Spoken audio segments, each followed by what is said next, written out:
दोस्तों, आज की इस वीडियो में हम आपको आजमगढ़ के तमाम मोहल्लों के इतिहासों से रूबरू कराएंगे।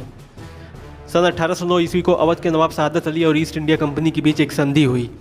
फलस्वरूप आजमगढ़ चकला, परगना माहौल, परगना मऊनाथ भंजन कंपनी के अधिकार में चले गए। 1820 में सगड़ी, घोसी, मोहम्मदाबाद, नथुपुर और मऊ को गाजीपुर कलेक्ट्री में शामिल कर लिया गया। सन 1832 को आजमगढ़ एक स्वतंत्र जिला घोषित हुआ। 1835 में यहाँ कलेक्ट्री और दीवानी बनी तथा 1836 में यहाँ प्रथम कलेक्टर मिस्टर थॉमस ने पदभार ग्रहण किया। तब से 1950 तक आजमगढ़ नगर के व्यापक विस्तार हुआ। इस समय नगर में सीमांत ग्रामों को समेटकर कुल 40 मोहल्ले थे, जिसमें अब कुछ नए मोहल्ले भी जुड़ गए हैं। कोट किला, आजमगढ़ के किले के कारण इस मोहल्ले को कोट किला कहा जाता है। 1665 से पहले यह फुलवरिया नामक एक गांव हुआ करता था। बाद में यह बाज बहादुर और सीताराम मोहल्लों का हिस्सा बना। बाद में यह स्वतंत्र मोहल्ला बना। यहाँ राय परिवार के लोग रहते थे। जालंधरी, आजम शाह के प्रथम सेनाध्यक्ष जालंधर सिंह का यह निवास था। कोट चौक से उत्तरी सड़क की बाईं ओर यह मोहल्ला आबाद है। यहाँ अभी भी कुछ अति प्राचीन मकान उस समय की याद दिलाते हैं, पर अब सब कुछ आधुनिक हो चुका है।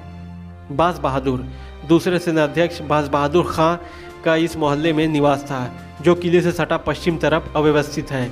इसमें पुरानी बस्ती चौरसिया लोगों की है। अब धनी बुद्धिजीवी मुस्लिम वर्ग के यहाँ पर मकानात हैं। गुलामी का पूरा, आजमगढ़ के राज्यकाल में बड़ी संख्या में सेवक रहते थे, जिन्हें तत्कालीन चलन के अनुसार गुलाम कहा जाता था। उनके लिए किले से उत्तर एक गांव प्रदान किया गया था। इसे ही गुलामी का पूरा कहा गया। अब इसकी शक्ल आधुनिक हो चुकी है, लेकिन डी बाबा का स्थान उस पुरातन का एक स्मृति चिन्ह है। सीताराम मोहल्ला, सेठ सीताराम यहाँ का धनी व्यापारी था। गल्ले के व्यापारी थे। बाद में राजा आजम शाह ने उन्हें धनापूर्ति अधिकारी बना दिया और ऊंचा ओहदा दिया। जहाँ इनका निवास तथा व्यापार केंद्र था, उसे सीताराम कहा गया। पहले यह बड़ा मोहल्ला था, फिर दूसरे मोहल्ले के सीमांकन से कम हो गया। फराश टोला, मुगल काल में फर्शी हुक्के का चलन था। हुक्का फर्श पर रहता था और पीने की कपड़े पर निगाली खूब बड़ी सरकार होती थी। इसे सुंदर रेशमी कढ़ाई का डिज़ाइन देने वाले कारीगरों को फर्राश कहा जाता था। 17वीं शताब्दी में यहाँ इसका कारोबार होता था। अब यह धंधा लुप्त हो चुका है, पर इस बस्ती का नाम उसी पर पड़ गया। आसिफगंज, आजम शाह अजमत शाह के ज़माने में मुख्य बाज़ार कटरा था। बाद में आसिफ जहाँ ने चुनाव करके यह मोहल्ला आबाद किया और चौक रोड की मरम्मत कराया। तब से यह मुख्य मार्केट के रूप में प्रचलित है। तकिया, चकलेदारी प्रथा के समय अमीला परगना से पहुँचे हुए एक फ़कीर यहाँ आए। वे सिद्धि पुरुष थे। चकला क्षेत्र में ही चौक पर इनकी गद्दी स्थापित की गई, जहाँ से वे उपदेश देते थे। इससे यह क्षेत्र तकिया के नाम से मशहूर हुआ। पहाड़पुर, आजम शाह के प्रिय सेनापति उदय सिंह का बेटा पहाड़ सिंह मढ़ियापार के दुश्मनों के साथ युद्ध में शहीद हो गए थे। आजम शाह ने पलटकर इस इलाके को जीत लिया और उनकी स्मृति के रूप में इस क्षेत्र को पहाड़पुर नाम दिया। पांडे बाजार, पुरोहित गौरीशंकर पांडे के निवास के लिए जो स्थल दिया गया वह कटरा से यहाँ तक फैला हुआ था। इसी से पांडे बाजार कहा गया। हीरा पट्टी, प्रथम स्वतंत्रता संग्राम में क्रांतिवीर बाबू परगन सिंह के पूर्वजों का बसाया गांव। शायद इनमें से किसी का नाम बाबू हीरा सिंह था। अब यह आधुनिक मोहल्ला हो चुका है। अराजी बाग, मौलाना शिबली नोमानी बिंदवल की यह बाग की अराजी थी, जिस पर 1883 में एक स्कूल हुआ करता था, जिसका पूरा नाम जॉर्ज था। बाद में यह स्कूल शिवली मंजिल और शिवली कॉलेज बना।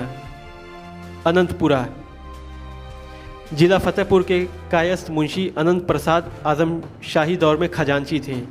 उन्हें यहाँ पर रहने तथा गुजारे के लिए ज़मीन दी गई थी। कटरा, आजम शाह ने यह सबसे पहले बाज़ार बसाया और छोटी छोटी दुकानें बनाई। यही सबसे पुराना बाज़ार भी है। आसिफगंज बसने के बाद जब चौक मंडी की मेन रोड बनी, तब यह बाज़ार ढीला पड़ गया, लेकिन आज भी काफ़ी अच्छा मार्केट है।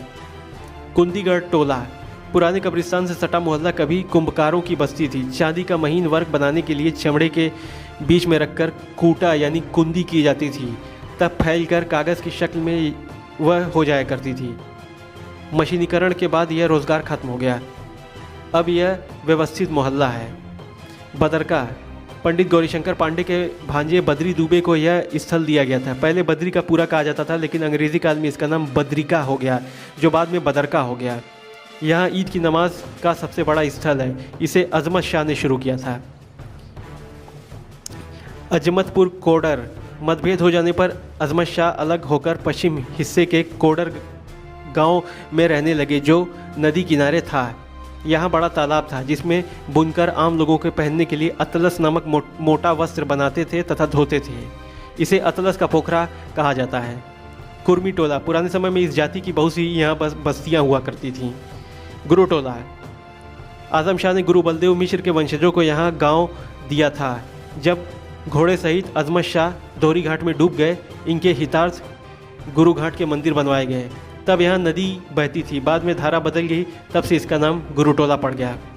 सदावर्ती, व्यवसायी बच्छराज खत्री का यहाँ सदावृत गरीबों को भोजन वस्त्र का दान चलता था। खत्री बहुल मोहल्ले से ही इसे अलग किया गया और सदावर्ती मोहल्ला कहा गया। मातबरगंज, शेरशाह सूरी द्वारा स्थापित सराय फत्ते खां आज का म्यूनिसिपल मार्केट का डोमड़ खाना पर जो डाकिये चिट्ठी संदेश लाकर देते थे उन्हें मातबर कहा जाता था। बाद में बाजार बनने के बाद इसमें गंज लग गया। एलवल, भीषण बाढ़ के बाद सन 1800 ईस्वी में आजमगढ़ जब गोरखपुर में मिला दिया गया, तब बनारस के जिलाधिकारी ने आजम शाह के समय पूर्वी बांध को कंकड़ से पाट कर मजबूत बनाया। इसमें एलवल का कैंप पुलिस चौकी के पीछे था। इस स्थल के आसपास को एलवल साहब का हाता कहा जाता था, जो बाद में एलवल हो गया। रैदोपुर, यह ठाकुर बहुल इलाका था। इन्हें राव कहा जाता था। इन्हीं राव को प्रदान की गई ज़मीन को मिलाकर रवदापुर कहा गया, जो बाद में रैदोपुर हो गया। दलाल घाट, यह मोहल्ला नहीं है, सीताराम मोहल्ले का एक स्थल है जहाँ चकलेदारी में गाजी मियाँ का दुलदुल घोड़ा सजाया जाता था। उसी दुलदुल घाट से दलाल घाट बना। सब्जी मंडी, यह भी मोहल्ला नहीं है, गुरुटोला सदावर्ती के बीच चौक का स्थल सब्जी मंडी है। 1950 तक टीन शेड में सब्जी मंडी थी, बाद में इसे प्राइमरी स्कूल बना दिया गया। अब लोग इसे पुरानी सब्जी मंडी कहते हैं। सिविल लाइन, अंग्रेज़ी शासन के कचहरी, टाउन हॉल, ब्रिटिश शासन का कार्यालय को समेटकर सारे शहर की तर्ज पर इसे अफसरी इलाका यानी सिविल लाइन कहा गया। मणिया, नदी के किनारे इस मोहल्ले में कभी मछली और तरकारी की खरीद की बड़ी मंडियाँ हुआ करती थी, इसी के नाम पर इसे मंडिया कहा गया। सिधारी, नदी पार दक्षिण में उन अपावन ब्राह्मणों को बसाया गया जो मरण कर्म में अन्नदान लेते थे, उसी सिद्धारी से सिधारी बना। हरिवंशपुर, आजमगढ़ में किला बनवाने के संदर्भ में हरिवंश सिंह ने यहाँ टाइल पर अस्थायी निवास बनवाया, जो आज जिलाधिकारी आवास है। इसके इर्द गिर्द स्थल आज भी हरिवंशपुर नाम से जाने जाते हैं। कालीनगंज, आदमशाही दौर में अजमतगढ़ के नैनीजोर के ठाकुरों ने इस स्थल पर कब्जा कर अपनी कोठियाँ बनवाई।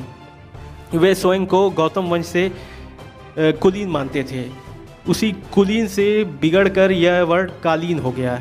उस युग में वैश्या रखैल रखने का चलन हुआ करता था, जिनका बाद में इस इलाके पर मालिकाना हो गया।